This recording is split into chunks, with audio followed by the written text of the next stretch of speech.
जी अस्सलाम वालेकुम रुकमा बेटा, क्या हाल है? जी वालेकुम सलाम सर, अल्हम्दुलिल्लाह। आप सुनाएं। ओके। आज हम रीडिंग के कुछ रूल्स करेंगे इस क्लास में, और उसके बाद हम लाइव प्रैक्टिस करेंगे ऐप रीडिंग में जाके अकॉर्डिंग टू रियल एग्जाम। इससे पहले एक दफ़ा दुरूद शरीफ पढ़ लो, फिर हम क्लास को स्टार्ट करते हैं।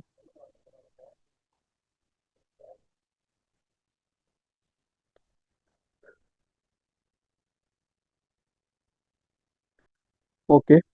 आज हम कुछ 4 रूल्स ऑफ रीडिंग पैराग्राफ के हम स्टडी आउट करेंगे इस क्लास में, और आफ्टर डैट हमने क्या करना है, उस रूल्स को इम्प्लीमेंटेशन करना है कि क्या जो सर ने रूल्स आपको स्टडी आउट करवाए हैं कि वाकई ही वो इम्प्लीमेंटेशन हो रहे हैं रीडिंग पैराग्राफ में कि नहीं हो रहे।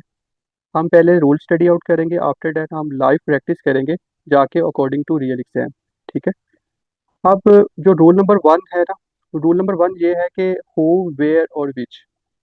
अब हु यूज होता है किसी भी पीपल, किसी भी पर्सन, किसी भी ऑडियंस को हम यूज जब भी करते हैं, जैसे कि लेट्स सपोज हम पूछते हैं हु आर यू, आप कौन हो। किसी भी हम पर्सन को मुखातिब करना है, किसी भी पीपल को एलेबोरेट करना है, तो हम उधर हु यूज करेंगे, ना कि वेयर, ना कि विच। जबकि अगर बात हो रही हो किसी भी प्लेस की, लेट्स सपोज किसी भी कंट्री की, लेट्स सपोज अगर बात हो रही है कि लाहौर, कराची या ऑस्ट्रेलिया या कनाडा, किसी भी प्लेस की बात हो रही है, तो हम वेयर यूज़ कर सकते हैं। अगर आप रीडिंग कर रही हैं, अगर उस लाइन में अगर कोई भी प्लेस का मेंशन आउट हुआ है, तो आपने हु यूज़ नहीं करना, आपने वेयर यूज़ करना है। जैसे वेयर डू यू लिव। अगर नेक्स्ट ये है कि अगर किसी भी चीज़ों की बात हो रही है, जैसे टेबल है, लैपटॉप है, ऑर्गेनाइजेशंस है, वट एवर, जो भी, किसी भी पेन है, कोई भी किसी चीज़ का मेंशन आउट हुआ है, आप रीडिंग करते हुए आपको according to fill in the blank से पहले लाइन रीड आउट करनी है, और फिल इन द ब्लैंक्स के बाद वाली लाइन को रीड आउट करके अपने राइट ऑप्शन का चूज करना है। जब आपकी चीज़ों की बात हो रही होती है, तो आपने क्या यूज़ करना होता है, विच।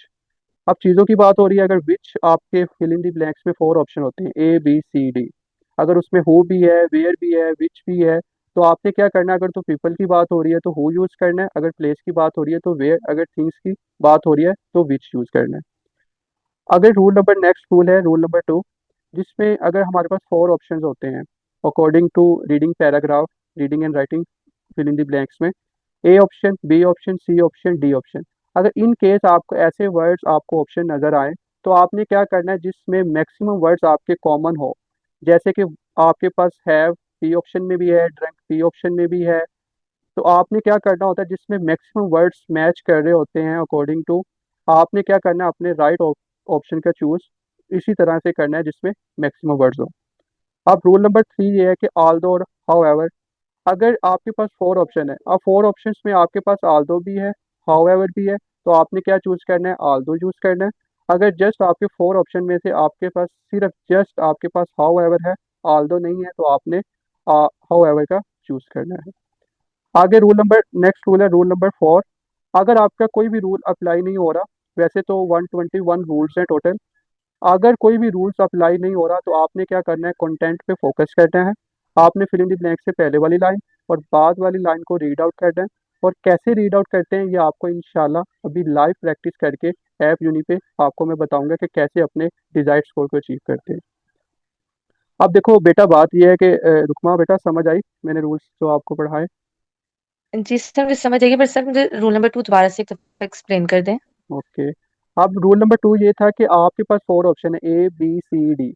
अब मैक्सिमम वर्ड जिसमें मैच हो रहे हो, लेट्स सपोज अब देखो ना, इसमें 1 वर्ड्स है, इसमें 2 है, इसमें 1 है, इसमें 3 है, मैक्सिमम वर्ड्स इसमें 3 वर्ड्स डी ऑप्शन में है, तो इन केस में आप क्या करेंगी, डी ऑप्शन का चूज करेंगी। ओके। अब देखो कि बेटा, बात यह है कि अगर आप रीडिंग्स में, लेट्स सपोज आप पीटी का एग्जाम देना चाहती हैं, अगर आपके किसी एक मॉड्यूल में कम आ जाते हैं मार्क्स, लेट्स सपोज रीडिंग में कम आ जाते हैं, इट्स मीन वो सारा का सारा टेस्ट जीरो हो जाता है, आपको दोबारा से देना पड़ता है। इसलिए आपने क्या करना है, सब मॉड्यूल्स को इक्वल प्रिपरेशंस करनी है। ये नहीं कि रीडिंग्स पे कम फोकस करना है, रीडिंग टफ फर्स्ट लगती है, रीडिंग पे लोग कम फोकस करते हैं, फिर सर कह रहते हैं सर हमारा रीडिंग में कम स्कोर है। तो ऐसा नहीं करना हमने, हर एक को एक साथ लेके चलना है, speaking, listening, reading and writing को, और according to real exam preparations करनी है, ना कि कॉपी सॉफ्टवेयर के रिलेटेड। अब हम ऐप यूनि पे जाते हैं और अपनी प्रैक्टिस करते हैं कि जो मैंने रूल्स पढ़ाए हैं आपको वाकई ही इम्प्लीमेंटेशन हो रहे हैं या नहीं हो रहे। अब आपने कभी भी, आपने क्या करना है कि कभी भी आपने कंप्लीट, आपने कभी भी पैराग्राफ नहीं पढ़ना। अगर आप कहोगी कि सर मैं ग्रामर्स कर लेती हूँ, क्योंकि ये रीडिंग्स जो होती है ना, पीटी की रीडिंग्स, ये शॉर्टकट ट्रिक्स से सॉल्व आउट होती है मोस्ट ऑफ दी जो क्वेश्चंस होते हैं।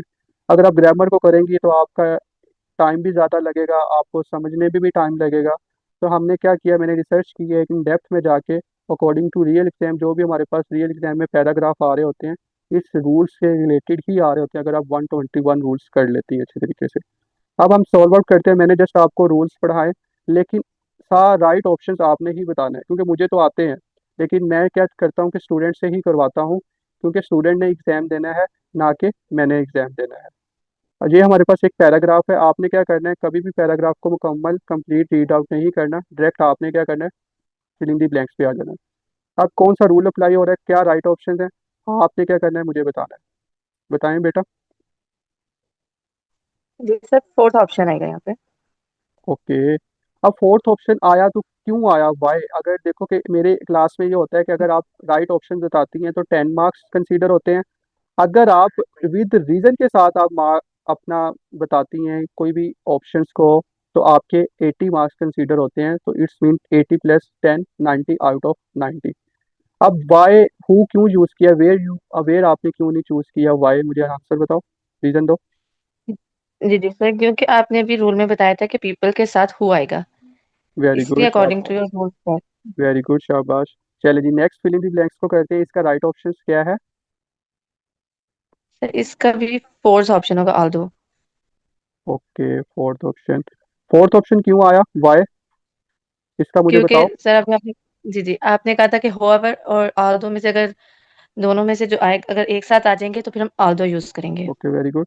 Next fill in the blanks पे जाते हैं। बताओ इसका राइट ऑप्शन कौन सा है? Sir first option. Very good, first option क्यों है, वाई? रीजन दो। सर इसलिए कि इसमें मैक्सिमम वर्ड्स इस मतलब सब में से देखिए इसमें मतलब के वुड हैव भी है, साउंडेड भी है, तो दैट्स वाइज। वेरी गुड, शाबाश। अब आपको मैंने कहा कहा था कि जहाँ रूल्स अप्लाई नहीं होता वहाँ आपने क्या करना होता है, अकॉर्डिंग टू कंटेंट आपने हेल्प आउट लेके अपने राइट ऑप्शन का चूज करना होता है। आप फिल इन द ब्लैंक से पहले लाइन को रीड आउट करो और बाद वाली लाइन को रीड आउट करो, और राइट ऑप्शन बताओ क्या ऑप्शन है। Sir fourth one.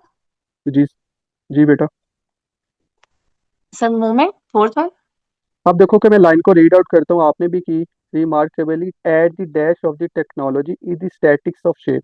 अब मुझे ये बताओ, शेप कभी मूवमेंट की जो लम्हे होते हैं इसकी कोई प्रॉपर एक शेप होती है? अब शेप एक प्रॉपर किस चीज़ की होती है, लीवर की हो सकती है, हार्ट की हो सकती है, लैपटॉप की एक शेप हो सकती है, मोबाइल की शेप हो सकती है। अब शेप इज अ कीवर्ड्स। आपने आपने क्या करना होता है, अकॉर्डिंग टू कीवर्ड्स आपने राइट ऑप्शन का चूज करना होता है कि क्या अब शेप किस चीज़ की है। राइट ऑप्शन बताओ आप। हार्ट की सेकंड वेरी गुड, ऑप्शन। अब समझ आई कि कैसे आपने अपने राइट ऑप्शन का चूज कैसे करना है। अब मुझे ये बताओ, कोई ऑप्शन चेंज करना है वट एवर, कोई आपको लगता है कि हु की जगह वेयर आएगा, या आल्दो की जगह कोई भी चेंज आएगा, वट एवर जो भी आपको लगता है मुझे बताओ, क्योंकि मैं सबमिट करने लगा हूँ। तो हम चेक करते हैं कि हमारे कितने ऑप्शंस ठीक हुए हैं, कितनी फिलिंग दी ब्लैंक्स ठीक हुई हैं। बताओ बेटा। जी सर, कर दे सब। ओके। अगर तो देखते हैं कितने गलत हुए हैं। सब सब ठीक है। Very good shop. अब हम नेक्स्ट देखते हैं, रूल्स अप्लाई करते हैं। देखो कि अब देखोगे हमारे पास उससे जो मैंने रूल नंबर 1 आपको स्टडी आउट करवाया था। अब बताओ इसका राइट ऑप्शन क्या है, वाई? रीजन भी बतानी है और राइट ऑप्शंस भी बताना है। Sir which. अब विच क्यों आया, देखो कि विच इसलिए आया कि क्योंकि गैलेक्सी आप, की बात हो रही है। जी। अब गैलेक्सी और टेलीस्कोप आपको पता है एक चीज है जो कि dash are the largest structure in the universe. तो गैलेक्सी चीजों की बात हो रही है, इसलिए हमने क्या किया है, विच यूज किया है, ना कि हु यूज। अगर इधर लोगों की बात हो रही होती, चीजों की बात ना हो रही होती, तो हमने हु यूज करना था। ऐसे ही हम नेक्स्ट देखते हैं। अब इसमें बताओ, इसमें हमारे पास 4 ऑप्शन है, विच भी है, दिस भी है, डैट भी है, वेयर भी है। तो आपने अकॉर्डिंग टू कौन सा ऑप्शन चूज करना है, बताओ। बताओ। Sir fourth one. आप देखो कि मैनी ऑर्गेनाइजेशन, किसी भी प्लेस की बात हो रही है इधर, किसी भी लाहौर की या कराची की, इधर देखो इंस्टीट्यूट का एक नेम शो हो रहा है। मैनी ऑर्गेनाइजेशन किसी चीज़ का नाम मतलब बता रहे हैं, स्कूल्स का, कॉलेज का। तो देखो प्लेस का तो जिक्र नहीं हो रहा ना, लाहौर या कराची या ऑस्ट्रेलिया या मुल्तान, वट एवर जो भी सिटीज़ होते हैं, हो रहा है। तो देखो अगर जगह प्लेस की बात नहीं हो रही तो वेयर कैसे आपने यूज़ किया, इसमें विच आपका राइट ऑप्शन आएगा। ओके। अब आपको मैंने रूल्स आपको मैंने स्टडी आउट करवाए वन बाय वन करके और इम्प्लीमेंटेशंस करके आपको बताया कि कैसे आपने अकॉर्डिंग टू रियल एग्जाम आपने स्कोर को कैसे अचीव करना है। हमने क्या करना है, इसी तरह से आपको मैं रीडिंग्स के 121 रूल्स कवर अप करवा दूंगा 20 क्लासेस में। आपको पहले भी आपको मैंने कुछ रूल्स करवाए हैं आई थिंक। आप मुझे बताओ आपको समझ आ रही है चीज़ों की या नहीं आ रही, ये बताएं। जी सर। पहले मैंने बहुत ज़्यादा मुझे मुश्किल आ रही थी रीडिंग राइटिंग में, बट आपने पहले भी जो इतने रूल्स कराए हैं उसके बाद जब भी मैंने स्टार्ट किया ना रीडिंग राइटिंग करने की, तो उसमें ह्यूज डिफरेंट आया। पहले मेरे ज़्यादा से ज़्यादा टू ठीक हो जाते थे, बट जब से आपने रूल्स के बाद एक तो टाइम बहुत कम लगता है और ऊपर से एकदम चेंजिंग आई थी उसमें कि मतलब पहले बिल्कुल भी नहीं होते थे और अब हर में मतलब जितनी दफा भी करती हूँ उसमें काफी इंप्रूवमेंट आती है। कभी 3 आ जाते हैं, कभी टोटल 4 के 4 भी आ जाते हैं। बिल्कुल। आप अकेडमी जाती थे, आपने आई थिंक मुझे बताया था। अकेडमी वाले कैसे स्टडी आउट करवाते थे, ये रूल्स आपको कभी नहीं करवाए? सर जी नहीं सर, वो बहुत ज्यादा ग्रामर पे फोकस करते थे और या तो फिर नोट्स दे देते थे कि आप खुद ही कर लें, या तो ज्यादातर मैम्स आती नहीं थी, जो स्टूडेंट्स उनके पढ़ के गए हुए थे उन्हीं से वो करवाते थे। और मैंने पूरा 1 मंथ लगाया था पर मेरा कोई जरा सा भी उसमें कोई इम्प्रूवमेंट नहीं आई थी। बट आफ्टर आपकी 2 to 3 क्लासेस के बाद ही मैं सच में बहुत ज्यादा ह्यूज डिफरेंट आया था उसमें। ओके। इसी तरह आपको जी सर। इंशाल्लाह आपको सब रूल्स आपको कवर अप करवा दूंगा। अभी मैं आपको कुछ रीडिंग्स के आपको पैराग्राफ सेंड कर रहा हूँ, आपने मुझे वो सॉल्व आउट करके मुझे भेजने हैं। फिर हम नेक्स्ट रूल्स करेंगे और फिर हम नेक्स्ट रूल्स करके फिर हम अपनी प्रैक्टिस को करेंगे। तो इंशाल्लाह आपका जो भी डिज़ायर्ड स्कोर है विद इन 20 डेज आप इंशाल्लाह अपने आपको इतना कैपेबल बना दूंगा कि आप खुद कहोगी कि सर अब मैं टेस्ट देने जा रही हूँ। ठीक हो गया? आपको मैं पैराग्राफ सेंड कर रहा हूँ। तो इंशाल्लाह आपको प्रेडिक्शंस फाइल भी दूंगा जब हम सब रूल्स कर लेंगे अकॉर्डिंग टू रियल एग्जाम के मुताबिक। आपको मैं क्या करूँगा, मेरे पास कुछ प्रेडिक्शंस पैराग्राफ हैं प्रेडिक्शन जो कि रियल एग्जाम में मोस्टली जो रिपीट आउट होते हैं, वो भी हम करेंगे, वो आपको प्रोवाइड करूँगा। तो इंशाल्लाह रीडिंग्स हमारी ऐसे हो जाएगी कि जो सब लोग इसको जो डिफ़िकल्ट समझते हैं, टफेस्ट समझते हैं, आपको सबसे ज़्यादा ईजी ही रीडिंग लगेगी जो लोग समझते हैं। सो आपको मैं सेंड कर रहा हूँ, तो आप मुझे ना वो पैराग्राफ करके भेजें। So thank you very much. Okay, Allah हाफिज़, टेक केयर। Okay sir.